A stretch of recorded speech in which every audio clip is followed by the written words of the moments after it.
سب سے پہلی بات یہ خشوع لانے کے لیے نماز کی طرف جاتے وقت نہ پہلے اپنے آپ کو مینٹلی پریپیئر کریں کہ میں اللہ تعالیٰ سے ملنے جا رہا ہوں. پہلی بات, وضو نماز کا حصہ ہے.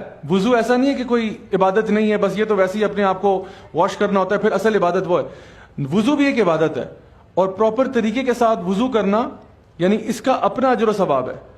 حدیث میں آتا ہے کہ جو وضو کرنے کے بعد پھر دعا پڑھتا ہے اس کو کہا جائے گا کہ جنت کے 8 دروازوں میں سے جہاں مرضی سے داخل ہونا چاہتے ہو جاؤ.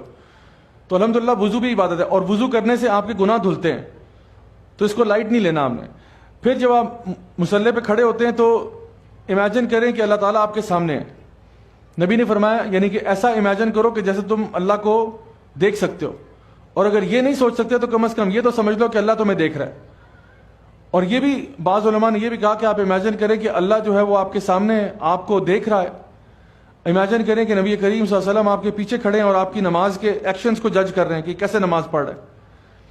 آپ پل صراط پہ نماز پڑھ رہے ہیں, آپ کے دائیں جانب جنت ہے اور بائیں جانب جہنم ہے, اور آپ اس پل پہ کھڑے نماز پڑھ رہے ہیں. اور امیجن کریں کہ یہ آپ کی آخری نماز ہے. پھر دیکھیں خشوع کہاں سے آتا ہے آپ کا. اللہ نہ کرے اگر کسی کو ڈاکٹر کہہ دیتے ہیں کہ آپ کے پاس بس آدھا گھنٹہ ہے, بس آدھا گھنٹہ, بس آدھے گھنٹے کے اندر اندر آپ کی ڈیتھ ہو جائے گی. آپ سوچیں کہ وہ جو آپ نماز پڑھیں گے 2 رکعت نماز نفل پڑھ رہے ہیں, وہ نفل کیسے ہوں گے؟ اس میں کتنا آپ گڑ گڑا کے اللہ کی بارگاہ میں روئیں کہ اللہ بس میں تو جا رہا ہوں, بس مجھے معاف کر دے, مجھے معاف کر دے. جو دل کی بھڑاسیں اس نماز میں نکلیں گی نا, وہ پھر ایک اور لیول ہوگا خشیت کا.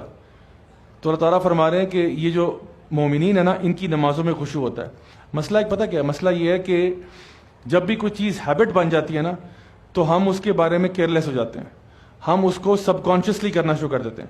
یاد کریں جب پہلی دفعہ آپ نے سائیکل چلانا شروع کی تھی, پہلی دفعہ, تو سائیکل چلانے میں کتنا فوکس تھا آپ کے, میں ابھی پیڈل مار رہا ہوں, میں بھی ہینڈل اس کا موڑ رہا ہوں, بڑے ہر چیز فوکس سے تھی. لیکن جب عادت ہو گئی اس کے بعد پتہ نہیں سائیکل خود بخود چل رہی ہے.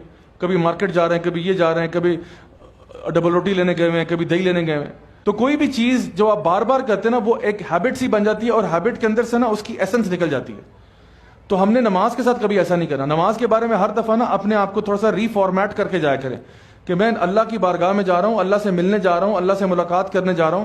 کیا پتہ یہ میری آخری نماز ہو, مجھے کیا گارنٹی ہے کہ یہ میری آخری نہیں ہوگی. تو ہر نماز کو اس نیت سے پڑھنا, الحمدللہ پھر آپ کے اندر خشوع ہوگا. And try to upgrade the quality of your صلاح, یعنی کوشش کریں کہ اگر وہی اکثر لوگ میں دیکھتا ہوں سورہ اخلاص بچپن سے لے کے آج تک سورہ اخلاص ہی پڑھے جا رہے ہیں ہر رکعت میں. آپ اس میں کچھ اور تو لے کے آئیں, اتنی ساری صورتیں, 114 صورتیں قرآن مجید میں.